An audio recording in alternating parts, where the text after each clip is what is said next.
नमस्कार दोस्तों, स्वागत है आपका हमारे चैनल नमस्ते जी स्टोरी इन हिंदी पर। वीडियो शुरू करने से पहले आप से एक छोटा सा निवेदन है, कृपया वीडियो को लाइक और चैनल को सब्सक्राइब जरूर करें ताकि हमारी नई कहानी सबसे पहले आप तक पहुंचे। तो चलिए कहानी शुरू करते हैं। मेरा नाम राज है। मैं सुबह से सड़कों पर मारा फिर रहा हूँ। मुझे ऐसी लड़की की तलाश है जो मेरी जिंदगी में एक उम्मीद की किरण बनकर आए। यूं तो मैं अमीर घर का लड़का हूँ, अपनी मम्मी पापा का इकलौता बेटा हूँ। मेरे पापा कंपनी के सीईओ है। खूबसूरत लड़कियां मेरे आसपास घूमती रहती है। लड़कियों के मामले में मैं बहुत तेज हूँ। जब जिस लड़की पर दिल आ जाता उससे अपनी जरूरत पूरी कर लेता। आज एक ही दिक्कत हो गई थी।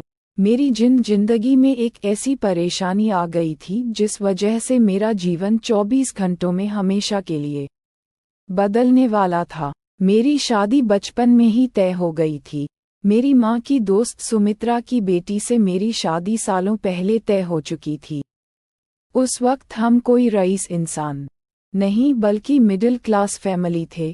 मेरे पापा की जॉब चली गई थी, घर की हालत बहुत बुरी थी और उस हालत में मेरी माँ की सहेली सुमित्रा आंटी हमारे साथ खड़ी थी। एक दिन उन्होंने मेरी माँ से कहा, अगर तुम लोग चाहो तो कोई बिजनेस देख लो, क्योंकि नौकरी तो मिलने से रही।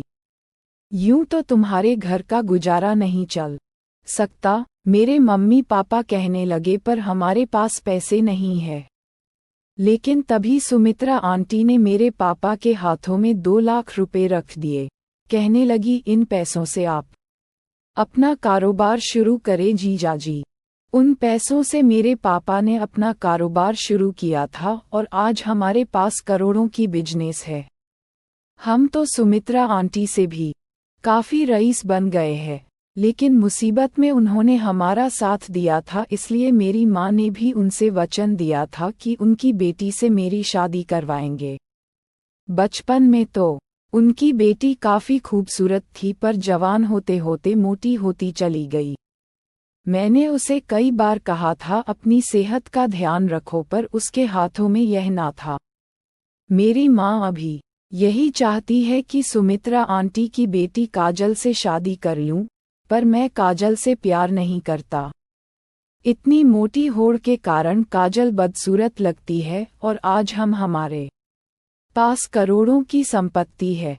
मैंने अपनी माँ से कहा, सुमित्रा आंटी ने जो पैसों से आपकी मदद की थी, क्यों ना आप उसे सूद समेत वापस कर दे। मुझे कुर्बान क्यों करना चाहती है? पर मेरे मम्मी पापा उनका एहसान ना भूल पाए। कहा, ऐसा नहीं होता बेटा।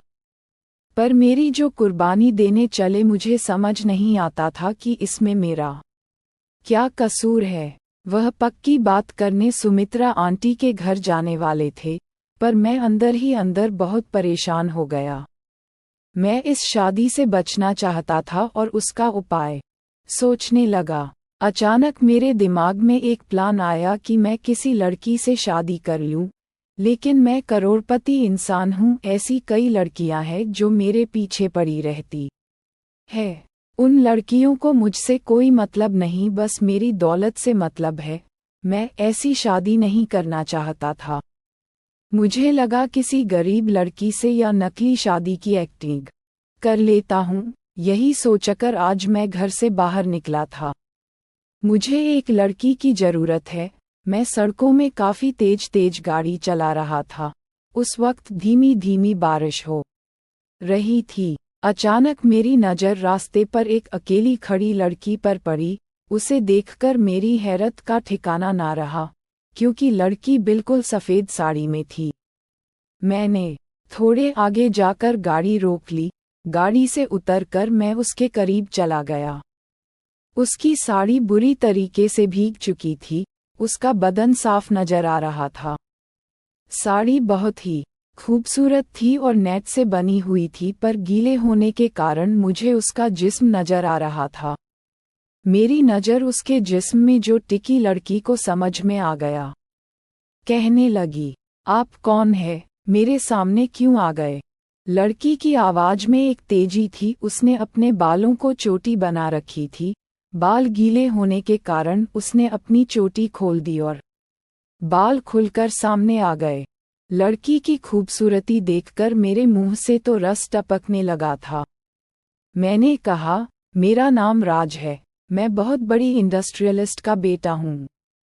उसने कहा, इसमें मैं क्या कर सकती हूँ? मैंने कहा, देखो, मैं घुमा फिरा कर बात नहीं करना चाहता, मुझे एक लड़की चाहिए। उसने कहा, मैं यहाँ धंधा करने नहीं आई हूँ, मैं अपने घर जा रही हूँ। तुमने शायद मुझे गलत लड़की समझ लिया है। तुम जैसे रईस जादे तो अपने आप को बहुत ज्यादा ओवर स्मार्ट समझते हो। मैंने कहा, तुम गलत समझ रही हो, मुझे लड़की टाइम पास के लिए नहीं चाहिए।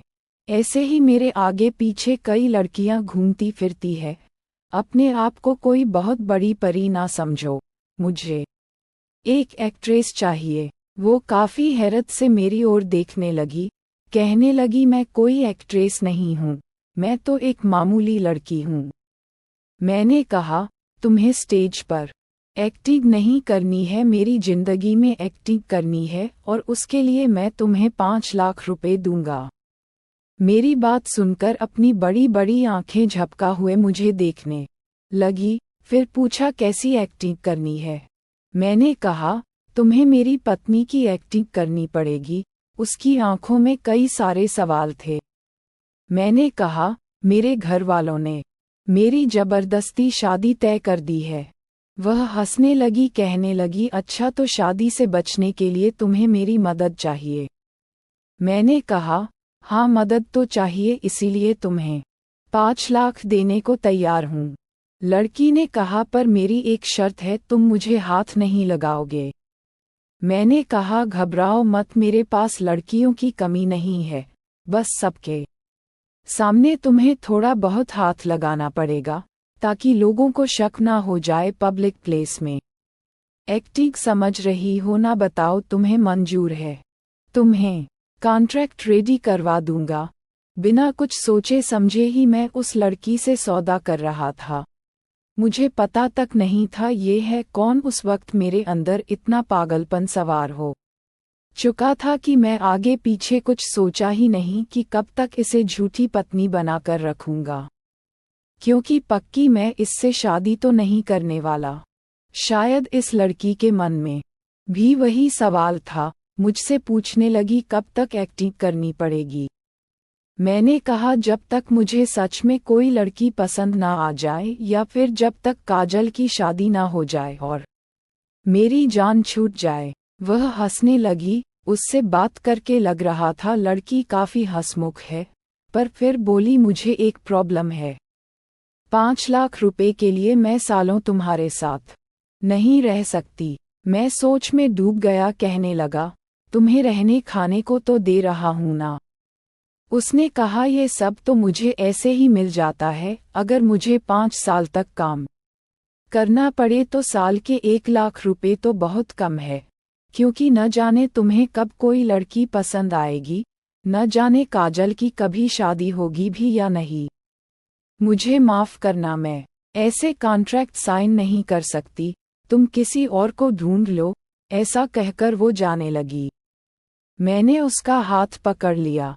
मैंने कहा, मेरी कोई पत्नी बनेगी तो वह तुम ही बनोगी। मेरी आंखें देखकर वह थोड़ी सी डर गई।